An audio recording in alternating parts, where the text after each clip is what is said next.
destination Madeira, a small island just off of Portugal. Madeira in 1985 was a poverty-stricken place to live, with a very small community. Ronaldo stated that his family lived a humble life, one that certainly wasn't filled with glitz and glamour. Cristiano was born into quite a big family on the island. Incompetently. Charlotte. I don't think you can say CB it's in the Atlantic, because it isn't, but it's far removed from mainland Portugal. This is not like being brought up in Lisbon or Porto or one of the main cities. It will feel very, very different from the Portuguese mainland. It's a very small community. And Cristiano's out there playing with his family, playing with his friends on the streets of Madeira, and he gets involved with the local club. His dad is a part-time kit man with the local club. So he's born into a family which has some footing within the game, of course. So he's brought up by a football club his dad, which is massive, of course, for little Cristiano as he begins to hone his skills on the streets of Funchal. And he's in the local youth club and learning his skills. And this would feel a million miles away from the bright lights of the big European clubs which you can aspire to play.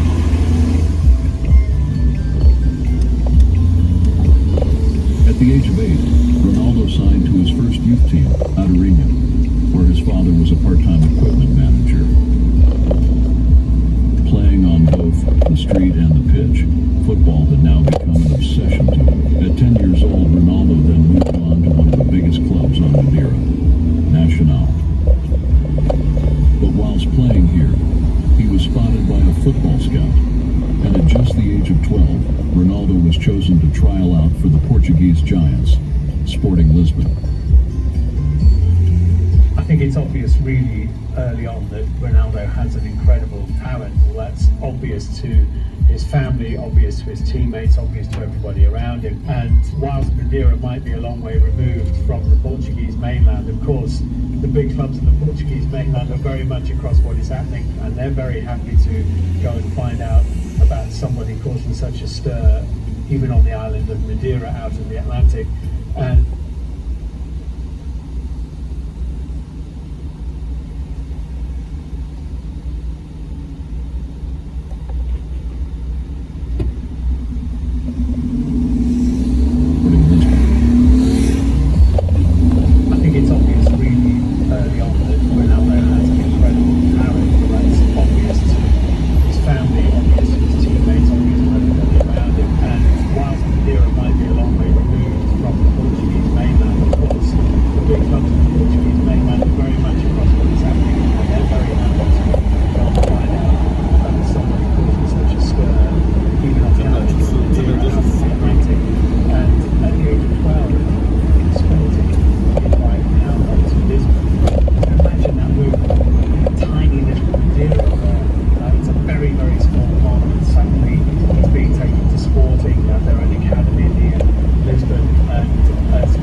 also stated that his ability and play style was different to anything they had seen before. He possessed something special and was a clear star in the making. This talent was noted extremely early on by Sporting, and it wasn't long before Ronaldo's career would start to blossom into something great. I always feel special sometimes.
athleticism, his pace, dribbling. He is irrepressible at this age. You cannot stop him making that score.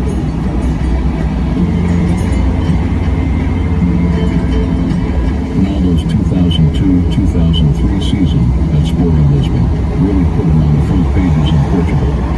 His performances were also garnering lots of attention abroad. Near the end of the season, transfer rumors were spreading all over Europe.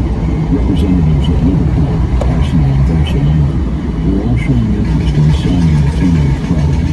But it wasn't until a pre-season match in 2003 where Ronaldo really set himself out as being something special.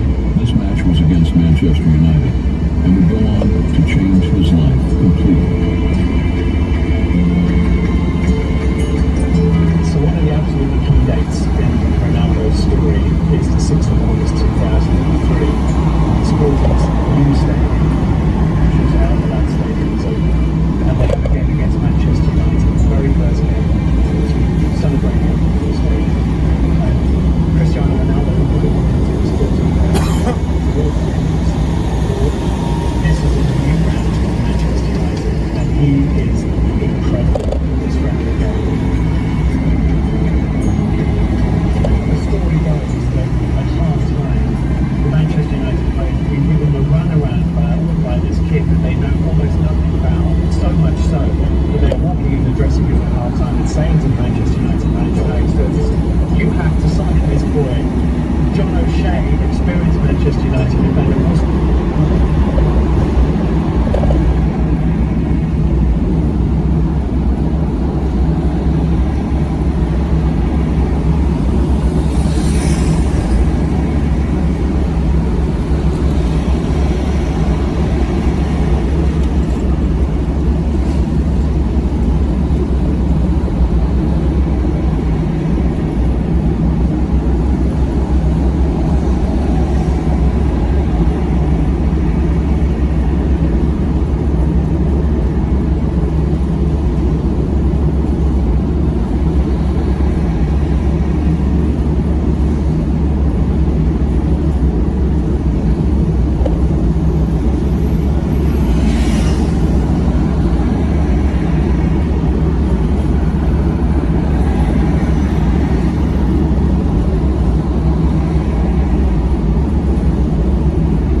performances were also garnering lots of attention abroad.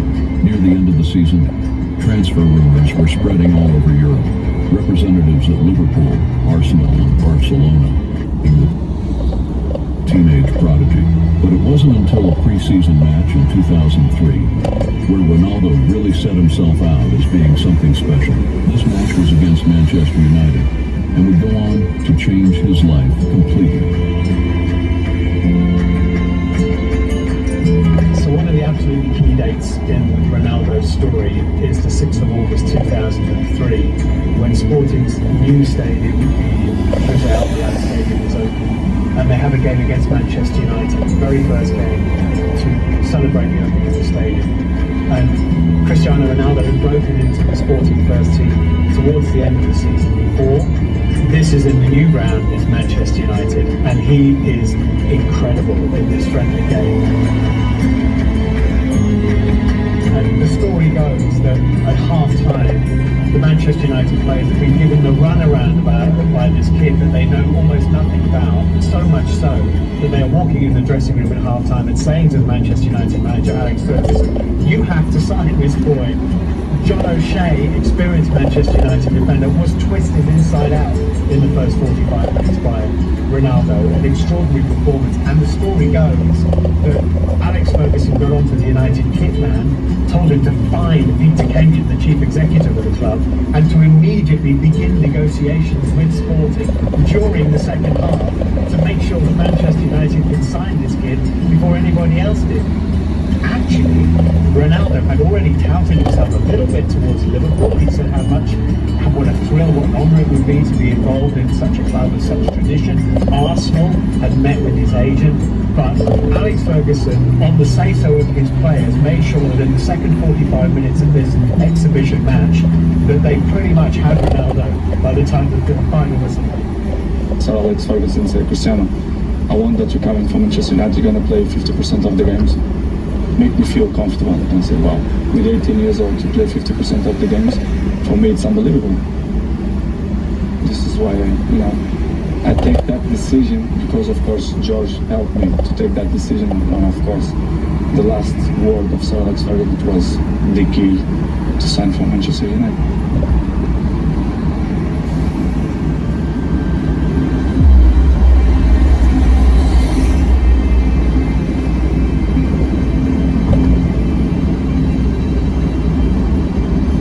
Manchester United was his new home, a big moment in Ronaldo's life, a chance to really prove himself on the world stage playing for such a prestigious club. By joining the club, Ronaldo was handed the number 7 shirt, a shirt number that had been worn by iconic United stars such as David Beckham, George Best, and Eric Cantona. The pressure was on, and at only 18 years of age, a lot was expected from the teenager.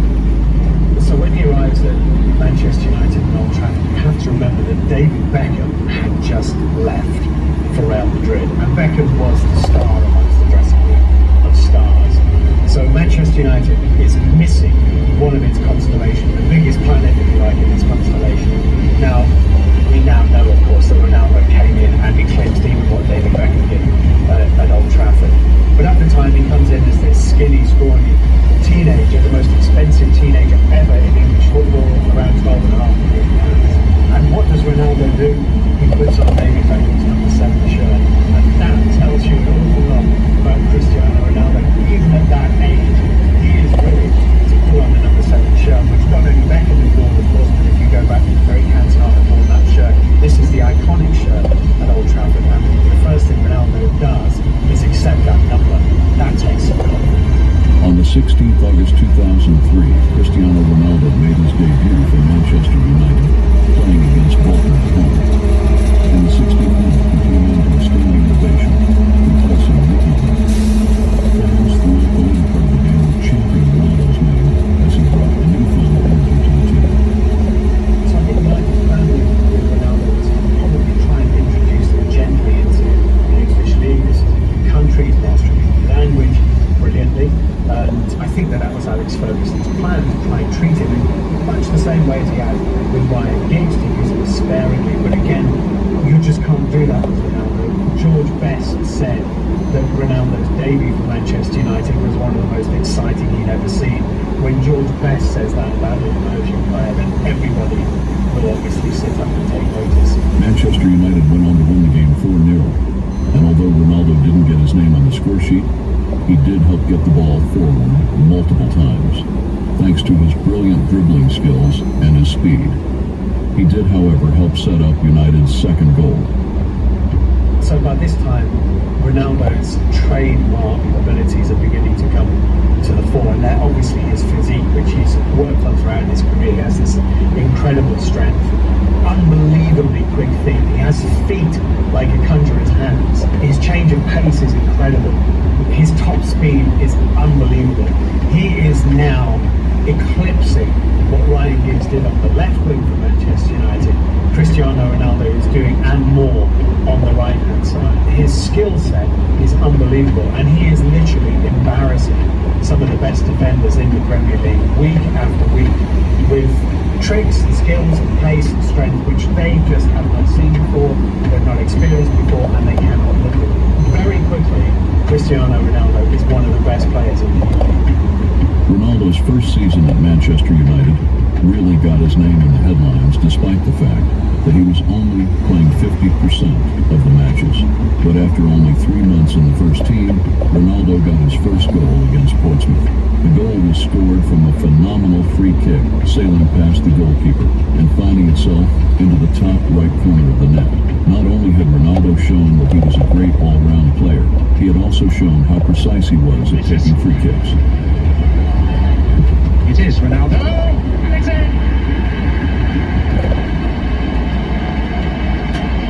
Old Trafford salutes their new number 7. It's really appropriate, I suppose, that his first Manchester United goal would be a free kick, because this is what Ronaldo became known for above all else, I suppose. And he scored a 3-0 win against Portsmouth. Also, I suppose when you sell David Beckham, Manchester United had, you're selling your set-piece taker, so there was a vacancy there. Some very talented candidates to fill that vacancy. But very quickly, Ronaldo proved to his teammates, the likes of Paul Scholes and others who might have fancied that role, that he could do things with a free kick which nobody else could. His free kicks became a trademark, and in 2008 he scored one of the best free kicks ever seen against Portsmouth. This 30-yard free kick became known as the knuckleball free kick. One of the greatest Ronaldo set pieces for Manchester United would have to be one against Portsmouth at Old Trafford in the 2007-8 season, when David James, very highly respected Portsmouth and England goalkeeper, is completely bamboozled by what Sir Alex Ferguson described, I think, as the greatest free kick goal he'd ever seen. And I was there at Old Trafford on that day describing this game, commentating on the game, and there was a silence almost as the ball hit the net, split-second silence before an eruption of joy and ecstasy, and people rubbing their eyes at something that they'd really never seen before. This was one of the great free kick goals that struck a crowd dumb for a split second before the celebrations began.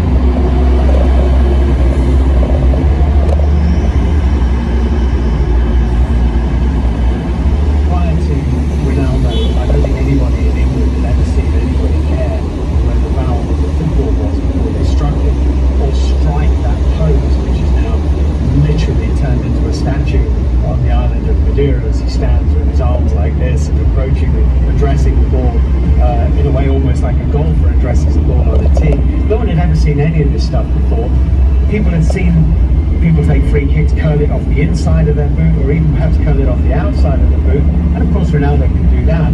But he introduced this technique of striking through the ball with the laces and making the ball dip in a way which goalkeepers hadn't really experienced before. And of course the whole free kick has become Ronaldo's trademark. People have copied it, people have tried to do what he does with the ball. He still does it better than anybody else.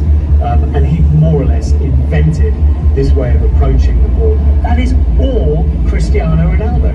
Ronaldo amazingly ended his first season in the Premier League as an FA Cup winner, beating Millwall in the final. Ronaldo helped score the opening goal, which inspired the team to victory. At just the age of 18, Ronaldo was a key player for United, and he had also won his first trophy in England. At the start of 2005, Ronaldo marked some of his best ever matches for United. In their game against Aston Villa, Ronaldo went on to produce a goal and an assist, dramatically changing the energy of the team and helping them to go on to win 3-1 at home. The second standout game was against United's biggest rivals at the time, Arsenal. In this game, Ronaldo once again brought a whole new energy to the team and went on to score twice, helping United to go and beat their biggest rivals 4-2 away. Ronaldo was becoming a fan favorite at Manchester, as well as the most recognizable player in English football. But going into the 2006 World Cup, Ronaldo would go from being the crowd favorite to villain, all in one game. So when the 2006 World Cup began, obviously Cristiano Ronaldo is fated across England and now across Europe as one of the greatest players in the world, and there's huge anticipation about what he might do at the World Cup. And of course this enormous clash between England and Portugal in the quarter-final. Ronaldo against Rooney, his Manchester United teammate, and the two continents collide in an almost inevitable and certainly unforgettable way. So Rooney, who's always had a bit of a short fuse, ended up fouling and treading on Ricardo Carvalho, the Portuguese defender, and he was obviously in trouble. And Ronaldo is immediately on the referee's case and trying to basically get his club teammate sent off. Ronaldo's not stupid. He knows that England without Rooney are a much different prospect, but with Rooney it greatly increases Portugal's chances of going through. And even though the referee later said that Rooney was sent off for the foul and nothing more, it did appear that Ronaldo, leading this campaign of his Portuguese teammates in the referee's ear, swayed the referee to send Rooney off. And then the wink, which no one can forget, which is caught on camera. Cristiano Ronaldo, as Rooney is red carded and is trudging off the pitch, winks at the Portuguese dugout, and every Englishman and woman is absolutely convinced that Cristiano Ronaldo has just got Wayne Rooney sent off.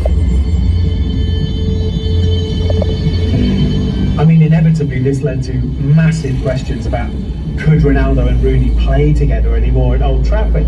It seemed as though this might become a kind of burning feud within the Old Trafford dressing room. Certainly, it massively affected the way that English fans responded to Ronaldo. And suddenly there was an antagonism towards him which there hadn't been before.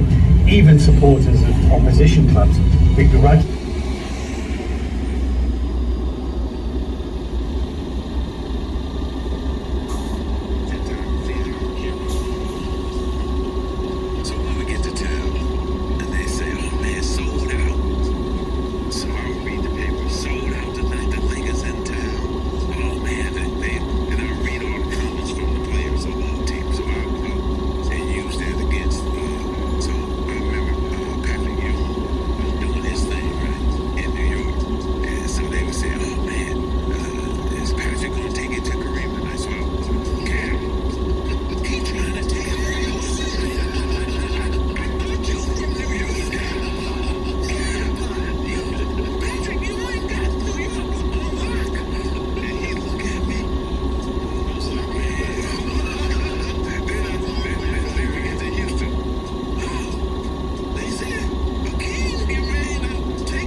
And probably quite liked watching him play, even though he was devastating their teams.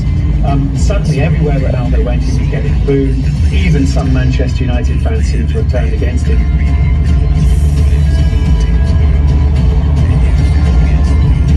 And it must have taken an enormous strength of character on Cristiano Ronaldo's part to get through that season. where he had become a pantomime Premier League villain.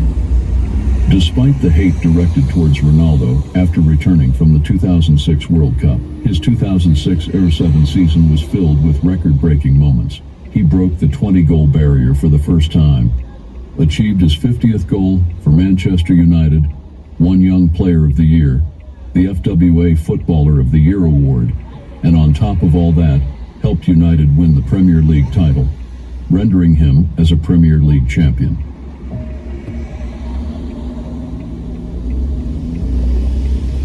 At the end of 2007, because of his fantastic track record at United, Ronaldo was put up for FIFA World Player of the Year against Kaká and Lionel Messi. He was also up for his first Ballon d'Or trophy alongside this, but unfortunately came as a runner-up to Kaká in the Ballon d'Or and third place in the FIFA World Player of the Year. Despite this fact, at just the age of 23, Ronaldo had become one of the best players in the world. But things only got better for Ronaldo in 2008. If you had to try and find a golden season for Ronaldo at Old Trafford, it would probably be the 2007-2008 season, which ironically started pretty much with him getting sent off against Portsmouth for headbutting an opponent and serving a 3-match ban. But from then on, it was spectacular. Once he came back from that ban, his first goal of the season is back in Lisbon against Sporting, his first club in the Champions League. And from then on, he scores pretty much week in, week out. 42 goals that season for Manchester United, his first hat-trick for the club. He breaks records left, right and centre, but also in this spectacular campaign where we're seeing this player just improve even more. There are the first whispers about Real Madrid. Ronaldo was breaking records left, right and centre. He continued to be a talking point all over Europe and was easily regarded as one of the best players Manchester United had ever seen. The only thing left for Manchester United in the 2007 to 2008 season was to win the Champions League. At that time, Manchester United were overhauling Liverpool's record of domestic titles in the Premier League. And of course then the great rivalry between the two clubs demanded that they win the European Cup and try and close the gap between Manchester United and Liverpool in terms of European Cup and Champions League victories. So this becomes a real focus for Alex Ferguson. They haven't won the Champions League since 1999. And of course Cristiano Ronaldo is very, very aware that you are never going to be seen as being one of the world's great players if you don't have a Champions League win.